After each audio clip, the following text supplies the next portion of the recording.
এটা হলো একটা লেস চিপস আর এটা হলো একটা ডিম। আজকে আমি এই দুইটা আইটেম দিয়ে বানাবো লেস চিপস ডিম অমলেট এবং ফয়সালকে খাইয়ে দেখাবো। তো চলুন শুরু করা যাক।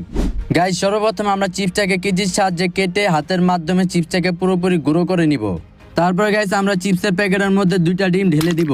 এরপর গাইস কিছুটা টমেটো কেটে, পেঁয়াজ কেটে, ধনিয়ার পাতা কুচি করে, মরিচ দিয়ে এবং কিছুটা লবণ দিয়ে আমরা খুব সুন্দরভাবে মিশিয়ে নিব।